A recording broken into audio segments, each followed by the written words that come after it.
Anyway, AASMAH MIR has managed to come up from London, which is no mean feat today, and no mean feat for a driver either, Michael Dryden, who's probably lying in a darkened room somewhere now.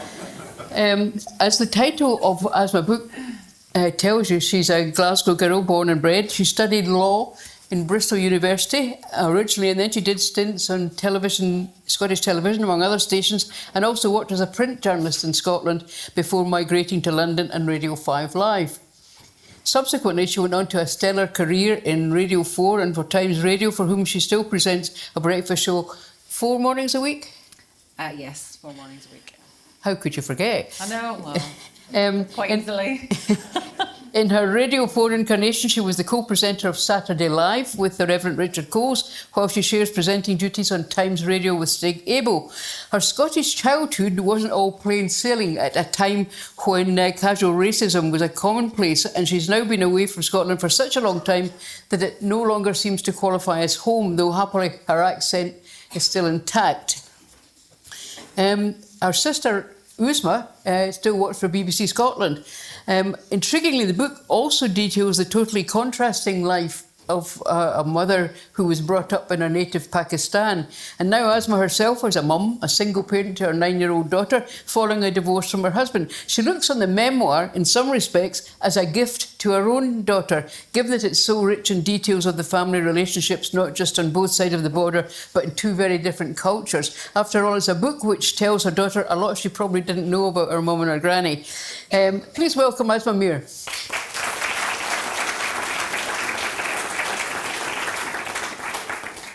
Now, I know you did this just to confuse me, AASMAH. It doesn't take a lot these days, but the structure of the book's not chronological. It's not, and I used to really, really hate books that were written like that because they're really hard work, aren't they? Sorry about that. I'm sorry. And I don't know why I didn't do it chronologically. It was a bit of a fever dream writing this book for lots of reasons. It was 2021, I think, and we were kind of coming out of the pandemic, and it was a year that a lot of things happened.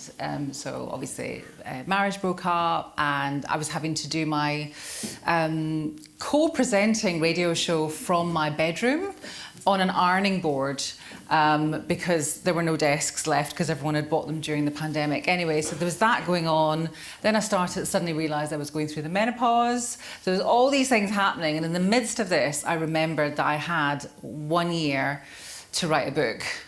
So those are my excuses, and I hope that they're, sufficient. I started writing it, and I thought, I suppose I want to do it kind of by themes as well, which is like, travel, new beginnings, siblings, and it felt like a more interesting way of doing it. But I had to try really, really hard, and it doesn't always work, that in every... You know how when you read a book and there's a chapter title and it's perhaps a geographical location and a year, and sometimes obviously you skip by that, but these you really have to read them, because they will tell you anything pre-1971 has got nothing to do with me whatsoever. It's probably my mum that we're talking about. Anything to do with kind of, Glasgow in the 60s is probably to do with my mum and my dad. So there is a bit of work required, and I've seen some of the reviews online and people are like, I love this book, but I really got confused. So apologies, but hopefully it's worth it. And also, can I just say, maybe it's a kind of book you could read again, a second time, perhaps, and then it might be a bit more attention to the headings, yes. It might be a bit clearer the next time. It's actually a very, very good read, but I sometimes got slightly confused between your childhood and your adulthood, early adulthood, teenage years, and your mum's. But I was wondering how you got so much information about your mum, because there's a whole raft of chapters that are about your mum's upbringing in her native Pakistan before she met and married your dad. And I wonder how you managed to get so much detail. So I, again, during the pandemic, it was during the pandemic, it was about 2020, I said, right, Mum, that book I said I was going to write when I was 21? So I'm going to write it now, I'm going to try. And also, how would I have written anything when I was 21? You haven't really, you've lived, but you haven't really lived. So she was very excited. And I said, but the twist is I want you to be in it too. And the reason I wanted her to be in it, and she wasn't originally going to be in it, is because she just dropped a few, you know what parents are like. They drop a few bombs along the way, and they're like, oh yes, of course, that's because that happened. You're like, what? You've never, in all my 50 years or 49 years, you've never told me this. So all these little things that happened in families, all these family secrets, you know, they were just kept quiet. Mum never told me about them, and then she just casually dropped them the way that you'd just like drop, I don't know what, a pair of socks or something on the landing. And I said, okay, tell me more. And then she started telling me, and that's when I thought, okay, this has to be a book actually about me and my mum, because I also wasn't sure that my story was that interesting. You know, you always feel that about a memoir. You always feel like, is this interesting? I don't know if it is really. Is this relatable? So my mum told me stuff, and I said, okay, you're in it. And then I bought her a book, and I sent it in the post, and it was quite a big notebook. And I said, these are the areas I want you to write your memories about. First of all, tell me about the house that you lived in. Then can you tell me about your mum? Then can you tell me about the food that you ate when you grew up? And I can't remember what they all were now, but there was about 6 of them. And so she spent about three months or something like that. Every day she would sit and she would write, because my mum used to love writing as well. And she had, you know, great dreams about what she was going to do. And then what I did with her then is I then got her to read them down the phone to me. And she would say, and this, and then that happened. And I would just ask her supplementaries. And then I made loads, and I made like 2 notebooks worth of notes. And I was asking her the kind of questions she's A, never been asked before, and B, she got quite annoyed. But she was, I don't know how big his beard was. I said, but Mum, I need to know. Was it a short one? Was it a long one? What colour was it? What hat was he wearing? Did he have a big nose? And she was like, this is ridiculous. I said, but you have to tell me. And obviously my mum is almost 80, so she couldn't remember all this stuff, but she tried her best. So basically then I ended up with, you know, 2 notebooks worth. And then I kind of went back on my themes and tried to think, so this is my mum's house and why it was important to her.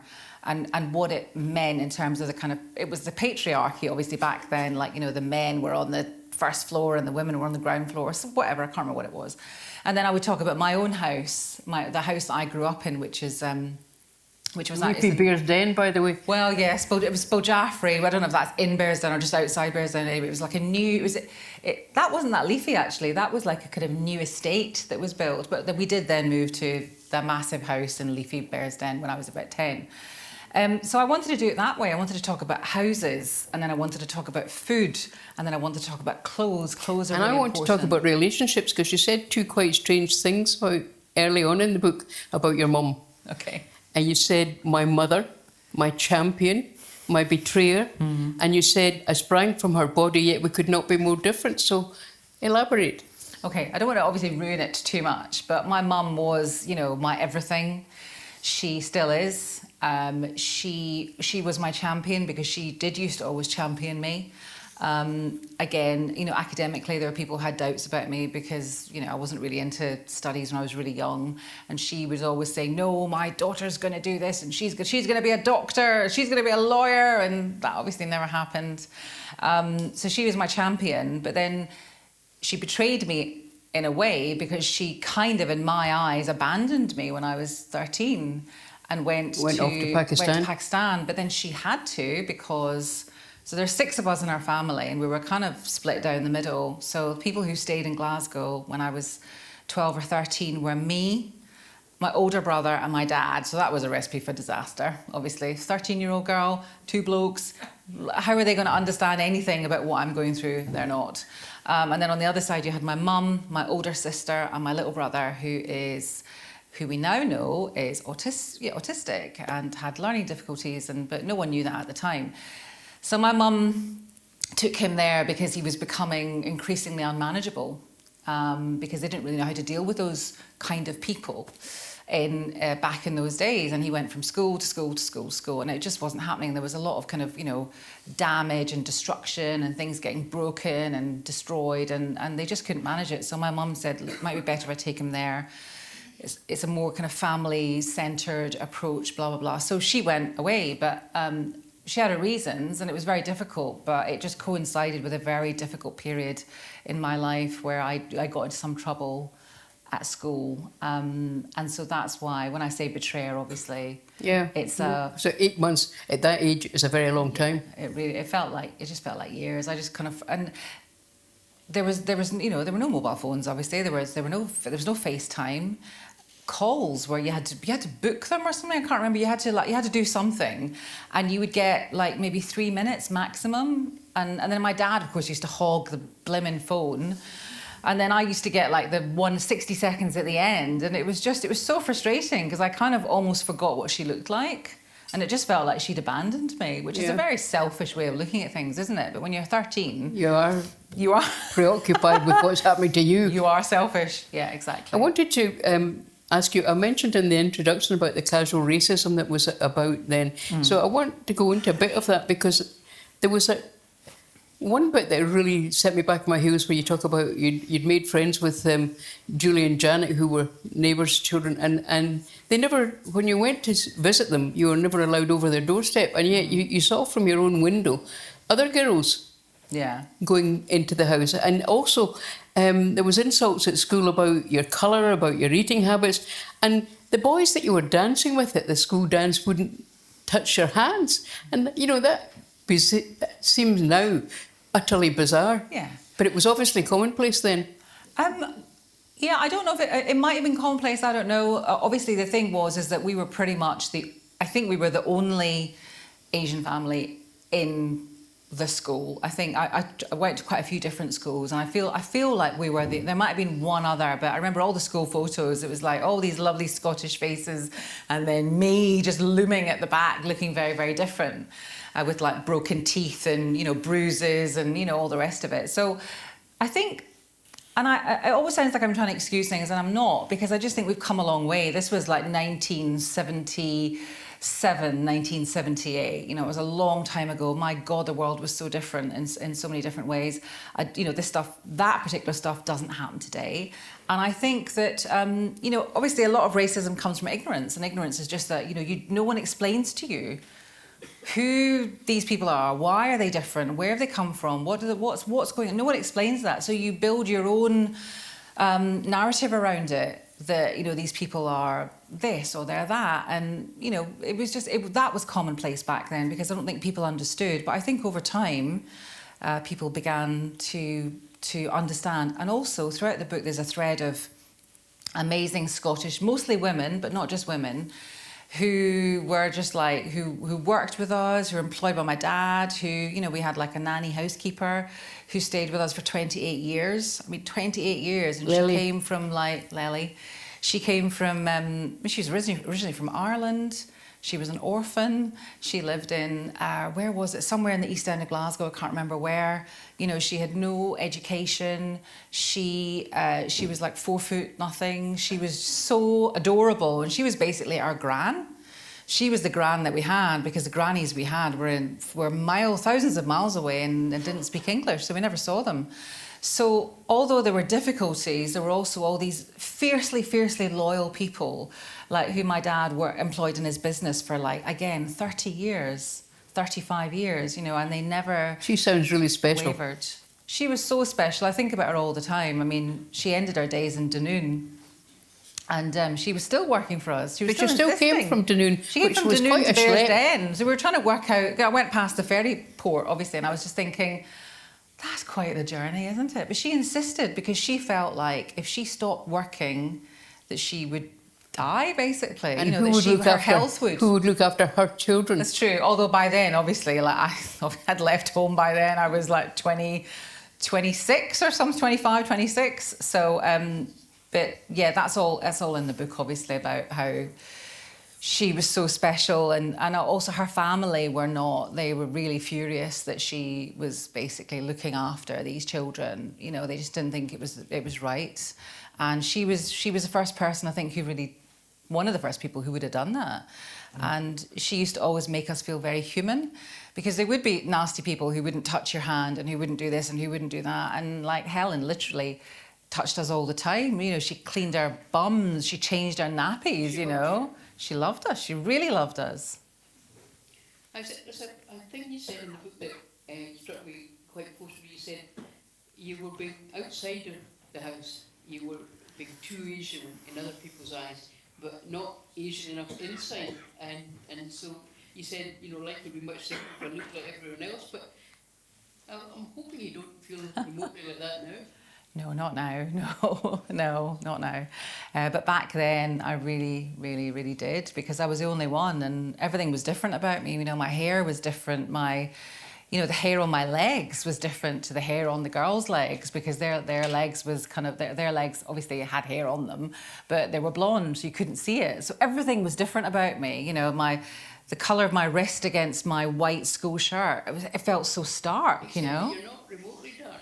Well, but then but obviously compared, sitting next to all these fantastic Scottish children, I felt very different. And I think we all know that we all think we're maybe individuals, we're brave, we're strong, whatever. But at certain ages, you just want to, blend in. Yeah. You want to blend in so much. You want to be the same. I mean, I see it a little bit with my daughter now, in that Really?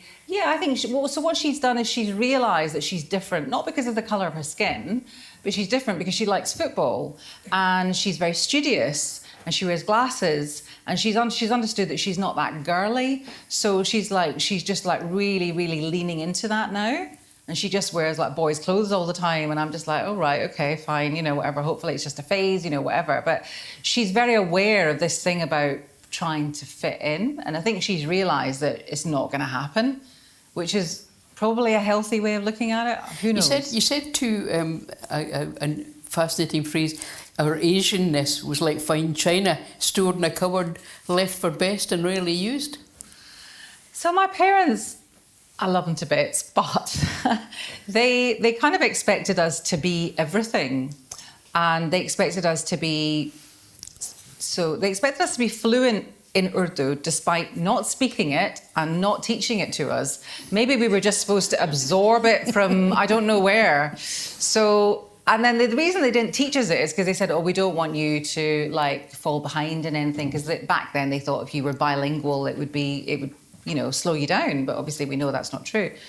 So we didn't speak English, we didn't speak Urdu, we didn't wear the clothes very much, because my dad decided to live on the other side of Glasgow, so not amongst the Asian community, but all way on the other side where we were, who knows what that was about, possibly a superiority complex from my dad, I don't know. So we weren't in the community at all.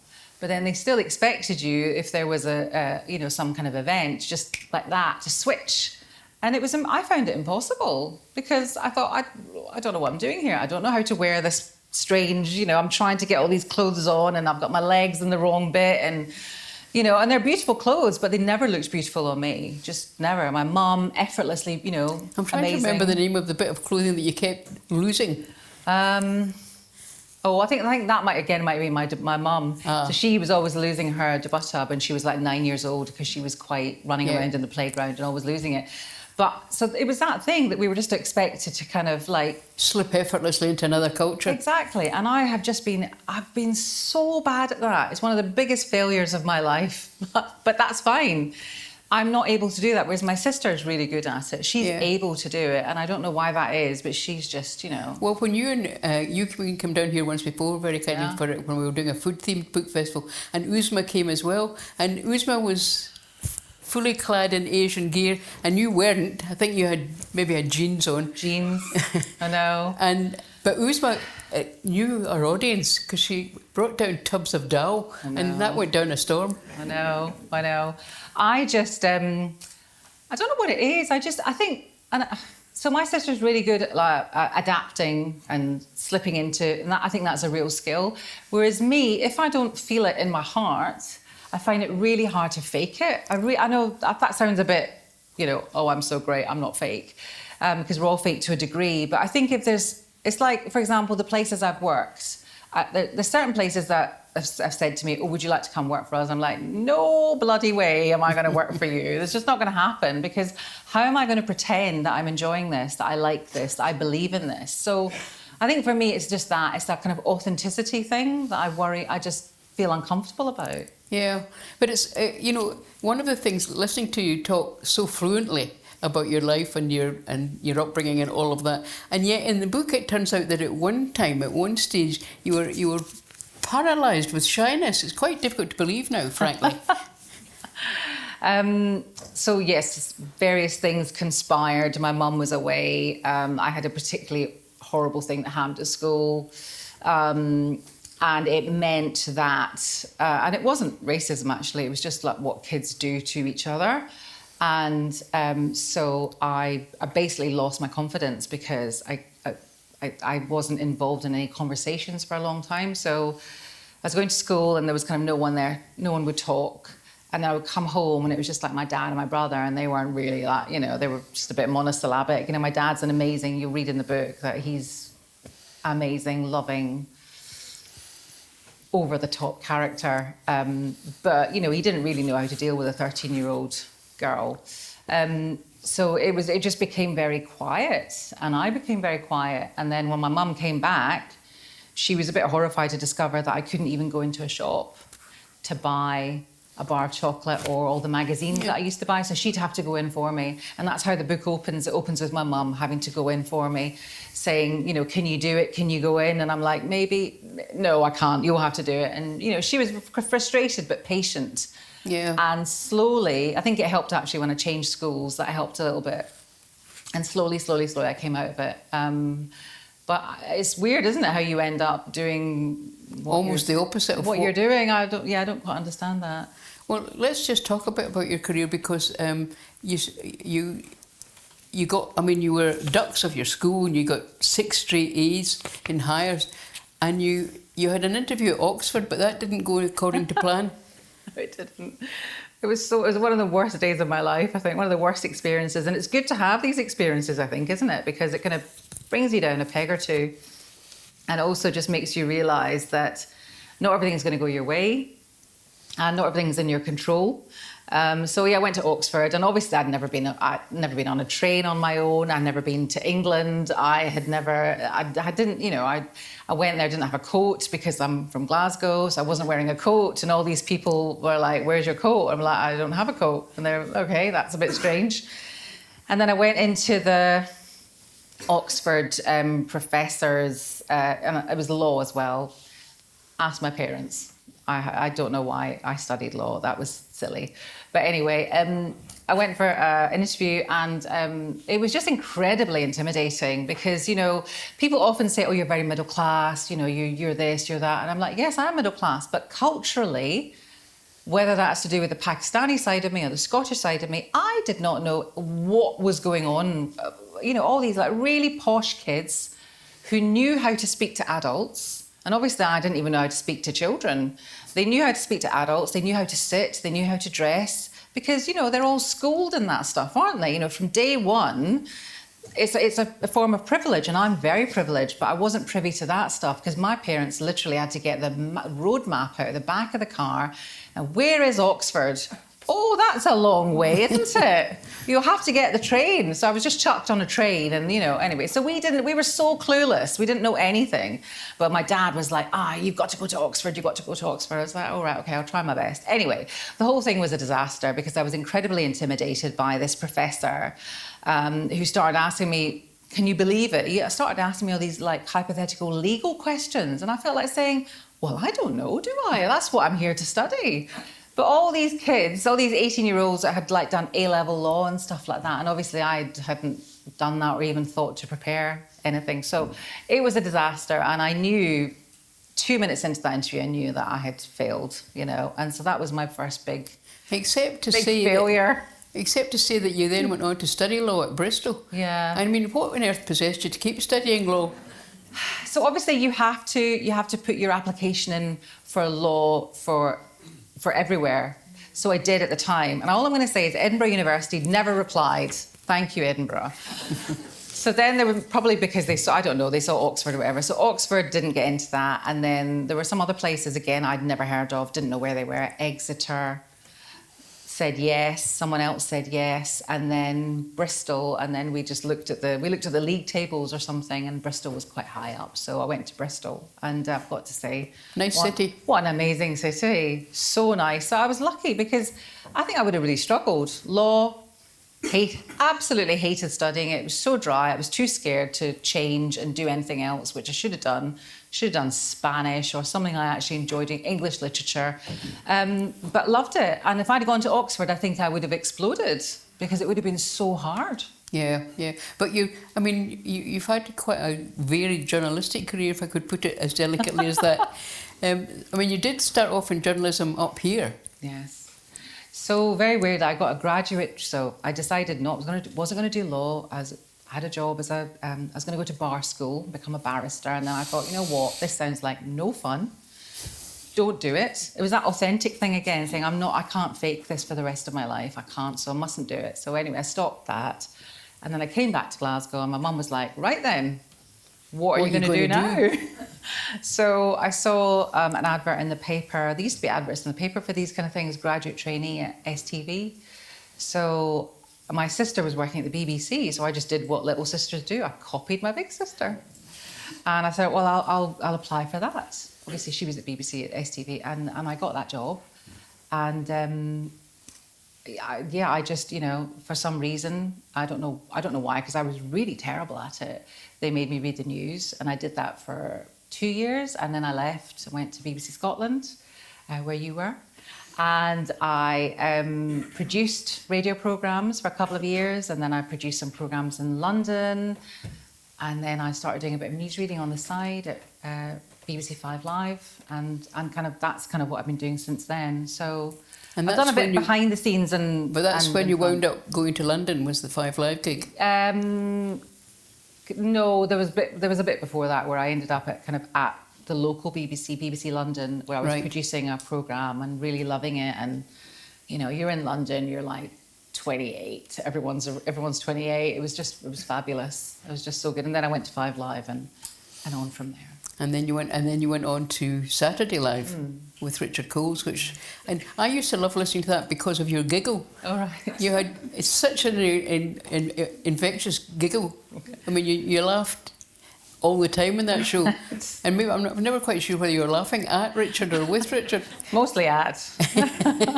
Yeah, well, understandable.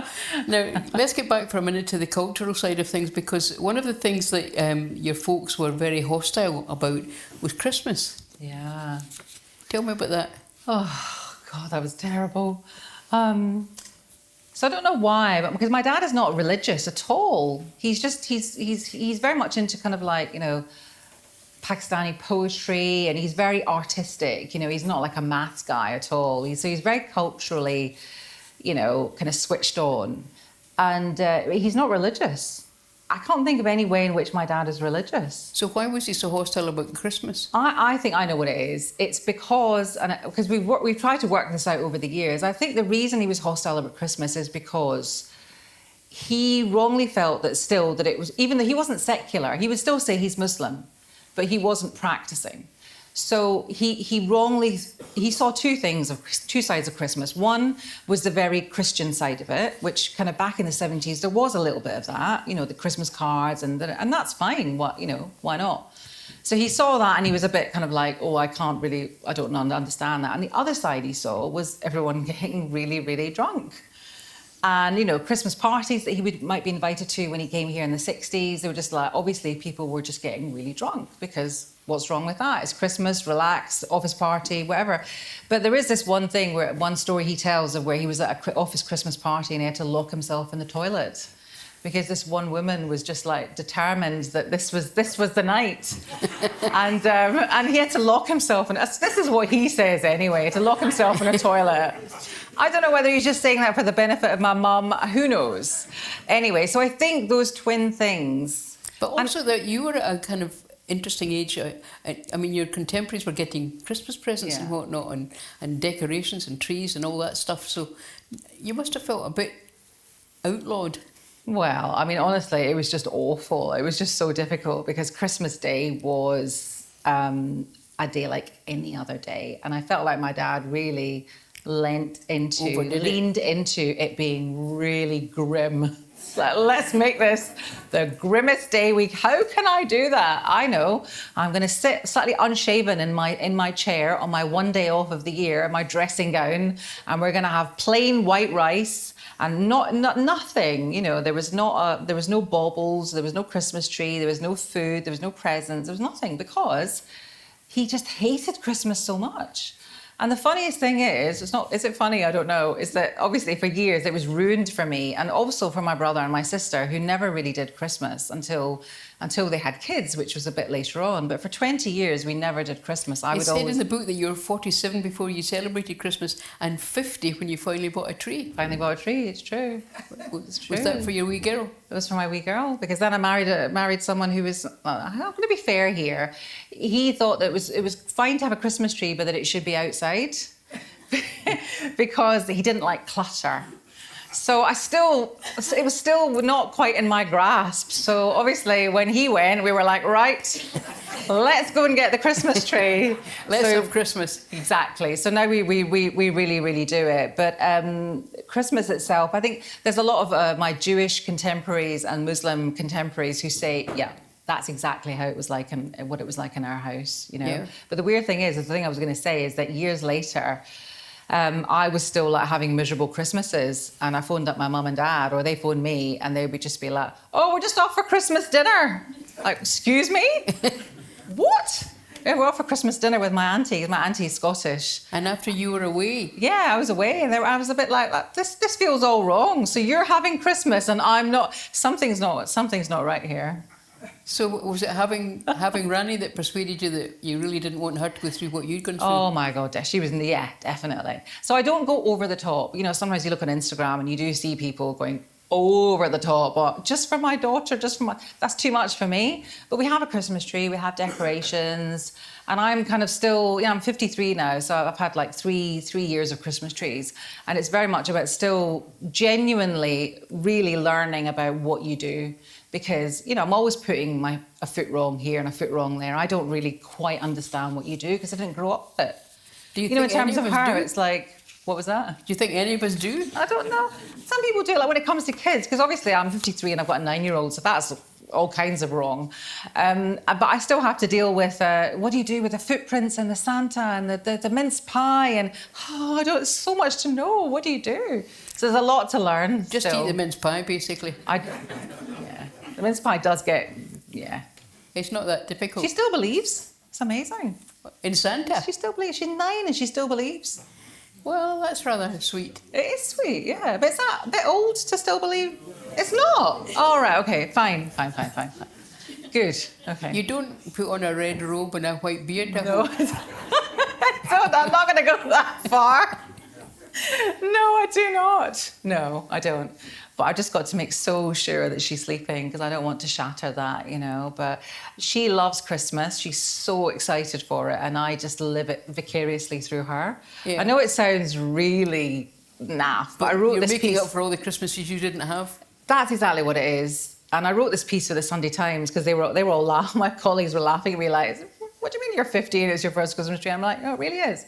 And I said, can you write about it? So I just wrote about it, and I just said that basically, it was something like it was a real lump in my throat for a long time that I couldn't do the Christmas thing.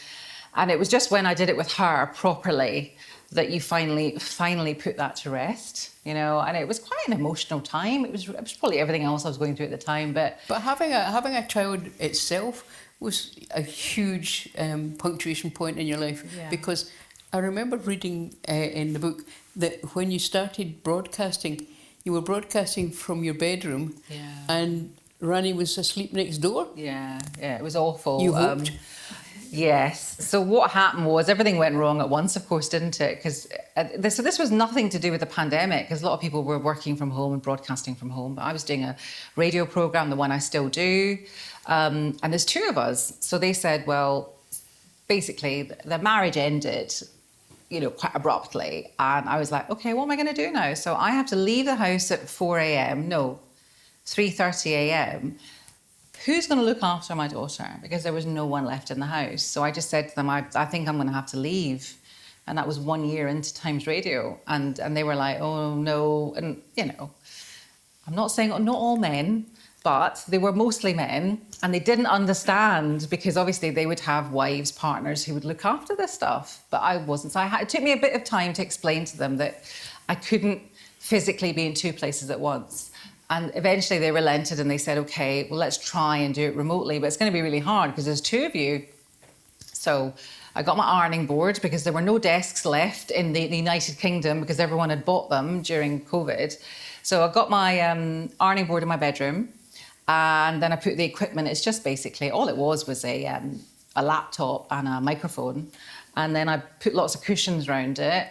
And I had an iPad, which was like a video call, so I could see my co-presenter, so we didn't talk over each other. And then she was sleeping in the next room, so I would get up at 4 o'clock and I'd kind of chunt her. It was a tiny, tiny house. It was the smallest house in the history of houses. So she was like, I would be where that curtain is, and she's sleeping here, literally here, with a wall between us. So we did it and it worked, but there was a point where I remember thinking, we'd go on air at 6 o'clock and I'd just be like, please don't come in, please don't come in, please don't come in. Because it was just me and her in the house. And what do you do? Obviously someone would come later and wake her up and take her to school. But it was so nerve-wracking. And there was a point, so then the notes started going under the door. Obviously after like about 7 a.m. when she woke up, she wouldn't come in. And then she was a bit like, I want to be in there. What's going on in there? So then the notes started, hello, Mummy, I had some porridge. It was terrible. Can you come and help? I know you're really busy. And then I'd have to send her another note back saying, I'll come in the 8 o'clock news. I'll come in the 8 o'clock news. So then I would trot out, come back. And then I'd be interviewing like a government minister. And, she would come in and she would sit on my knee and she would do this. She'd bring a hairband and I used to have to like do her hair while I was talking to the government minister. But I didn't want to say anything. And you know what? To her credit, she never woke up before she was allowed to. She never came in and she never said a word. She never spoke because she's sitting there. Imagine you're 6 years old, 5 years old. There's a big microphone in front of you. What would you do? You'd probably shout into it. Of course. But she never did. But she did want her hair done by her mummy. She wanted her hair done, yeah, because no one else can do those bunches the way that I can. So so that went on for about, I think, 4, 5, 6 months. I can't remember. It was so awful. I just tried to forget about it all. And then we managed to come to a different arrangement. And then I was able to go back to work. But it's not been easy. There's been, But you're still getting up in the middle of the night. I'm still only till the end of January, and then I'm not going to be doing it anymore. But I am still getting up. First alarm is at 3 a.m. Second alarm is at 3:05. If it's still going off at 3:10, you know it's been a bad morning. But yeah, it's so much fun though. It's just I love my job. But the problem is that I have to be able to take my daughter to school because she was 4 when I started, and she's now 9, and she's missed. She's never had you take her to school? She's not had me take her to school. I do sometimes on a Friday, but regularly I'm never there in the morning. It's a stranger, it's a nanny, and that person takes her to school, and I think she's had enough of that really, and I understand that because in a year and a half or so she'll be at secondary. She will not want me walking her to school. Quite. So I have to grab the last moments, while I can. You'll get a couple of years out of it. Yeah, if you're lucky. Hopefully. Yeah. So what's next for you? I don't really know what I want to do next. You obviously love broadcasting. I do love it, but I like writing more. I like books and I like writing more than broadcasting, if I could. But it takes a long time to write a book, and it takes, it's a different kind of career, whereas radio is every day, and you're visible and you're there. So I don't know whether I want to just continue in radio or whether I want to do something different now. I'm just kind of weighing up a few options. I just don't know. My mum wants me to decorate her house, so I'm probably going to do that. I don't think that counts as a career change. No, I suppose not. But there's a few things that I've been offered, so I just need to work out which one I really want to do. You write intermittently for the Sunday Times. Yes. Well, I won't be doing that anymore because when I leave, I'll leave everything.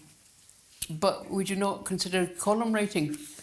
Oh, of course, absolutely. But I tell you what, I don't know if you find this, you probably won't want to say if you do or you don't, but writing a weekly column is quite hard.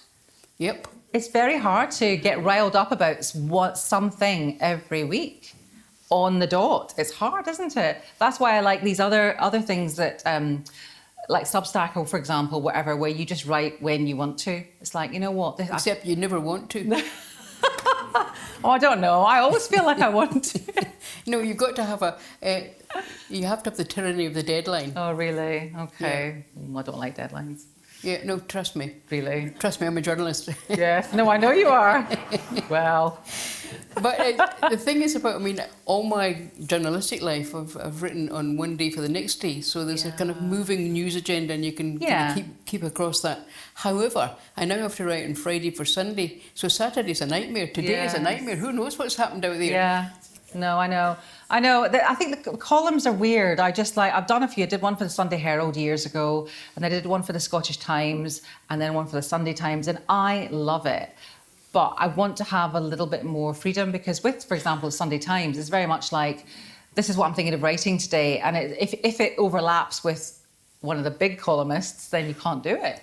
Because the big columnists are doing it, and that's fine. I get that, but if it's something I want to write about it, I want to write about it. You know.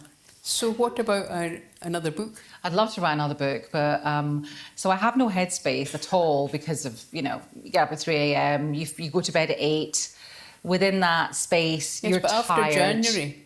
After January, absolutely. I need to get my beep together. I really do.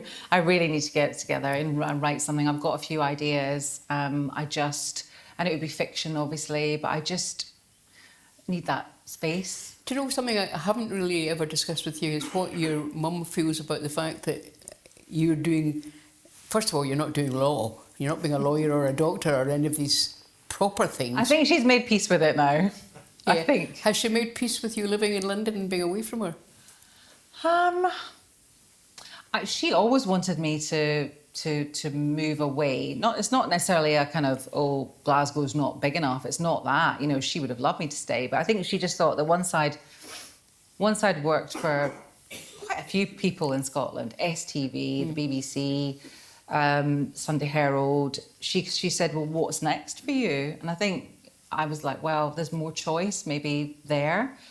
There's more outlets, so she was very keen for me to go to London. So she was quite cool about that. She's cool about it. I think it's definitely helped by the fact that my sister is always here, so has always been here. She was in Edinburgh for a while, but she lives really near my mum, and then my brother's moved back from London, so she's got most of her family. I am the last surviving person who doesn't live in Glasgow. Who's fled the nest. Yes. I'm the only one, and actually that can be, when that's not too bad. It's not, but when bad things happen, as did, a couple of years ago, it was very difficult because you have no family around you. I don't know if you want to talk about this, but your younger brother, as you say, was autistic, but he was also intermittently quite violent.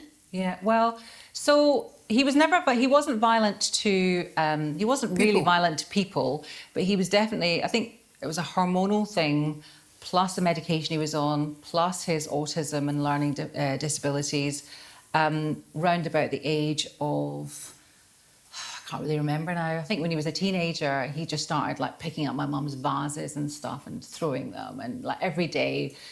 In the 80s and the 90s, all our mums had lots of trinkets all over the place, less so now, I feel. And every day there was something in the bin that had been thrown by him.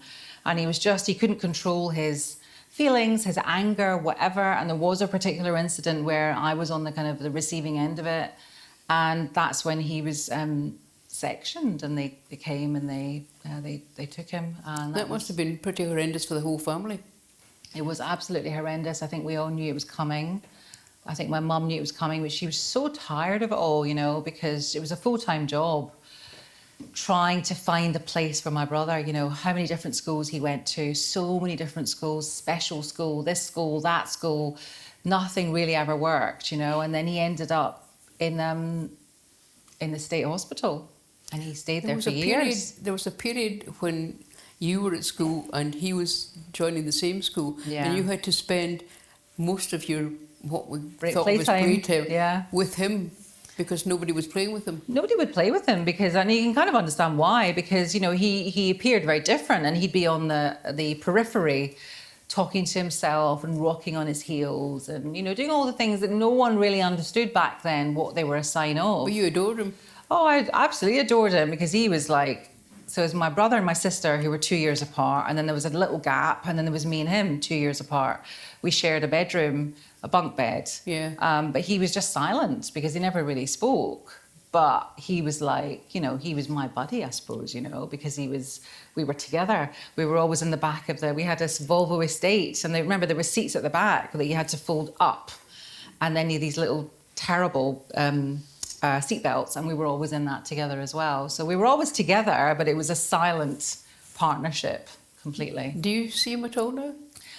Whenever I come up to Glasgow, I think he's there right now, actually. It was his birthday on the 19th of November, and he came. So I do see him, and, you know, he's like 51 now, but we still see him as this child, because there's lots of things he can do, like he's physically completely able, but, you know, he's still fixated on one or two things and doesn't really have any social skills. But, you know, there's certain things he does or says that we find very endearing, you know, but he now lives in kind of supported accommodation, and he comes back to see my mum and dad, I think it's like once a week. And that's about as much as they can handle, because my dad's 88, my mum's 80, you know, so I think they're happy that that is sorted and he's going to be okay. It must have been almost impossible for you to have a kind of restaurant-style life when he was...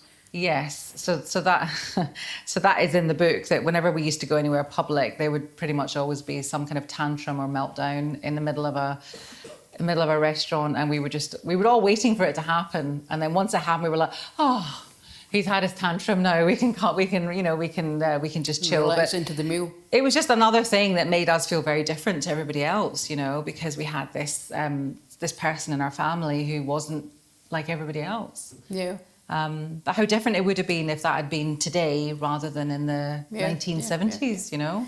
Well, let's open it up to the audience now, because Jim, I think, is about to get a microphone. So if you would be kind enough to wait for the microphone to arrive, ladies and gentlemen, so as we can all hear the questions. Who's going to start us off? Come on. This is because I've talked so much. Not at all, but AASMAH did say that the book festival she's been to, the audiences are always very shy, but this one isn't usually very shy. Don't let me down. Come on. Oh my God, you've been forced to ask a question. This man always asks a question. Yes, he does. Terrible. So- Oh, no. This is one of the original soup dragons, I'll have you know. You don't have one. Right, well, I used to really enjoy the programme The Saturday Morning with Rev Richard Coles, but of course it's still on now, but now it seems so trashy and kind of magazine-y and rubbishy. Why do you think it was so good when the two of you were doing it? Oh, what an Get amazing off the fence, question. Anybody else? So on that, the thing about I don't think there's a lot of love for that programme. I mean, I shouldn't say this, but I'll say it anyway. There's not a lot of love for that programme internally, and there should be. Because let me tell you now, 2.5 million people listen to that show. Just that show. Because, you know, radar figures are across the week. So they say Today programme gets 5.8 million. That's Monday to Friday. So do the maths.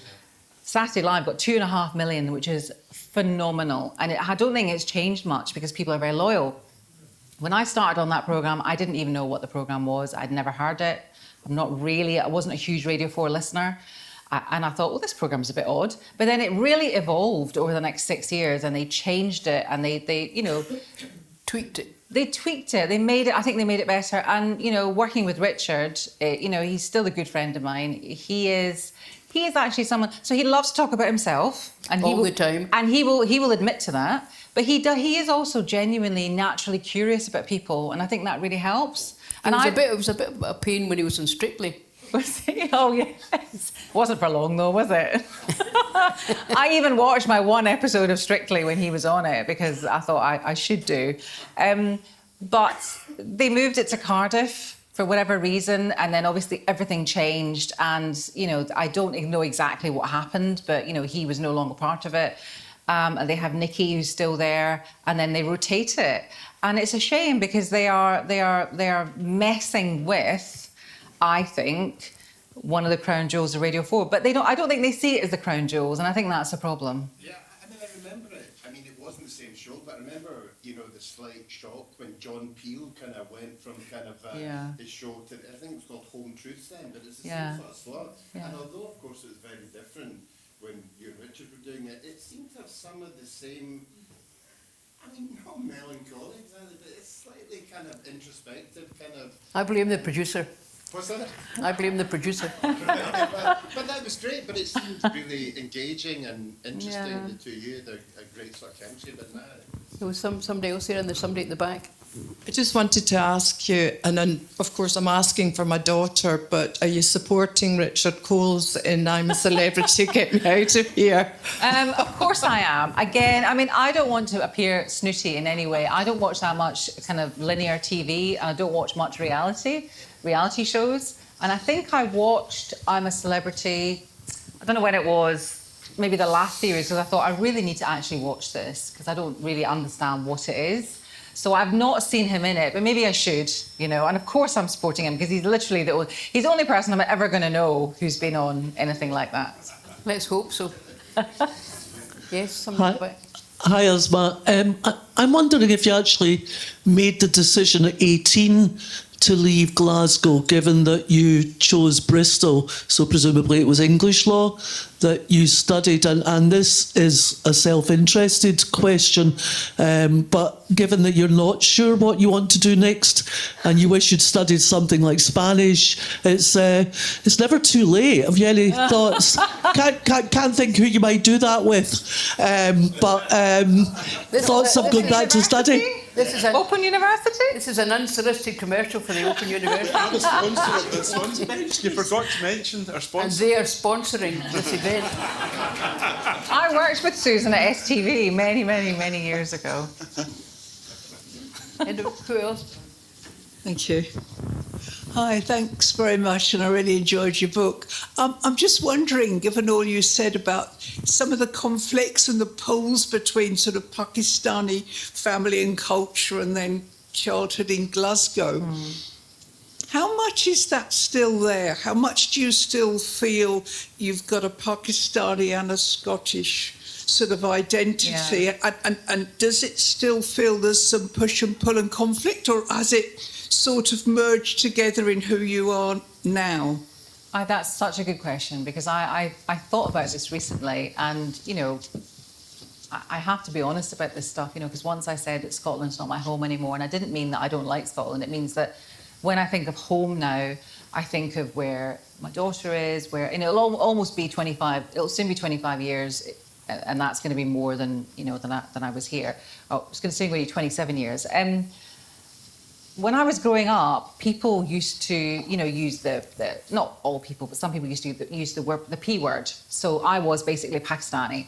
And they used to talk about immigrants. And I thought I was an immigrant because I thought immigrant just meant someone who wasn't white, until someone explained to me, no, you're not an immigrant, your parents are immigrants. So I always felt very Pakistani because I was made to feel very Pakistani by people, right? And that's not a bad thing because that's my culture. That's why I look the way I look. That's why my name is what my name is. But I realised over the last, as I say, I'm in my 50s now, and my connection to Pakistan is just not what it was. It's not as strong. And again, the reason is because I've not been there since 2003. And for whatever reason, I don't know what the reason was. It was just because life became really busy. Whereas when I was a child, we used to go every single Christmas, or just after, between Christmas and New Year, we used to go. So I had a real connection, and that connection has worn away. So now when people ask me about identity, I'm not just saying this, the first thing I'll say is Scottish, obviously, and then I'll say British, and then they'll say, but what about your background? I'm like, it's Pakistani. So it kind of comes third now, and it's through no fault of its own. It's just that it's so distant to me now, and I really probably need to reconnect a bit more and try and go there. But let me tell you, trying to get a visa to go to Pakistan is not easy. I have tried that several times. It's quite difficult. It's all this stuff about, your husband and your father, and I'm like, I don't have one of them. But anyway, I will get there eventually.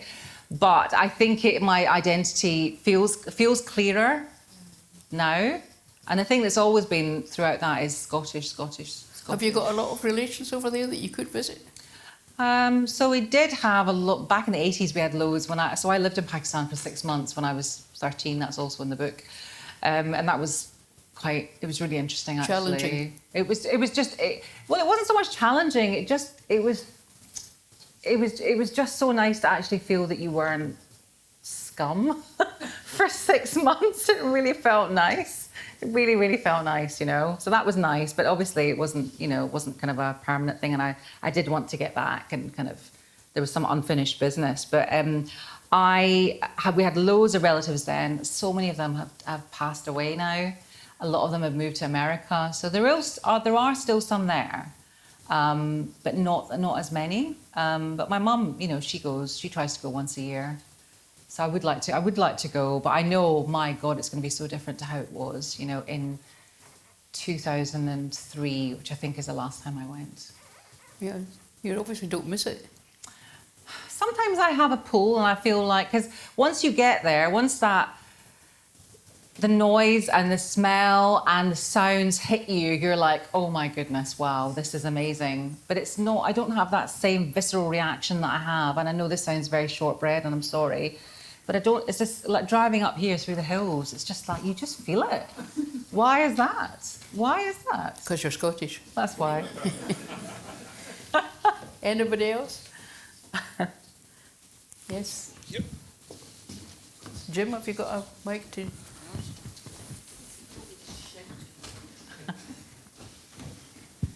Thank you very much. Just to continue on from that, how does that translate for your daughter? So how do you frame this for your daughter in terms of her heritage, how she goes forward? So she announces to everyone that she's half Scottish. I don't know whether that's right or not. No, she's like, I'm half Scottish, half English. That's what she says. That's an unfortunate combination. Oh, I don't know. I don't know about that. So she doesn't really have any concept of Pakistan or anything like that yet. And I hope to take her there one day. Obviously, her dad is heritage is Indian. My heritage is Pakistani. She lives in England. She loves coming to Scotland. She has said several times that she wants to live. She wants us to move here. And I've considered it a few times, actually. I've said to her, why do you want to come here? Why do you want to live in Scotland? Because there's so much family there. Because obviously she feels really isolated there. Because in terms of family, there's me. That's about it, really. You know, obviously there's her dad, but he lives quite further away. So she wants to live in Scotland because of that. And I've just said, well, they'll really make fun of your accent at school. She's like, I don't mind. I'll learn. And she's got a very good Scottish accent, actually. She does a really, really good one, So I have have you. to say. Thank you. Thank you. Mine's real though, Ruth. So she identifies as half Scottish, half English. She supports Scotland. She supports, I want to get into it, she supports my football team. She supports, I think, Brentford, because that's kind of near where we live in terms of English football. So she's got her identity sorted, but she's really into the Scottish side of things. I don't know why. Well, maybe that's your answer for after January. Weather's not good though, is it? Sorry. It's not I'm always. just going to say it. It's not always like this. In fact, this is pretty. It's just it's that kind of horizontal rain that goes on for like 4 excuse me, it was days. horizontal sleep this morning. This is the book. It's now out in paperback, as you can see. A Glasgow Girl. I did find the title of the hardback a little confusing. I mean, I didn't know actually what it meant. A pebble in the throat. Pebble in the throat. So there is, in the book, there is a kind of a tale, a fable that my mum used to tell me, which is about a bird that can't sing. And the reason it can't sing is because it's got a tiny pebble that no one has ever seen. It's something she used to tell me. And then once it's pecked out, she can sing. And it's that whole, without being too schmaltzy, it's that whole thing of like finding what the problem is, fixing it, and then going on to live your life. And this is an easier title to get round. That too, yes.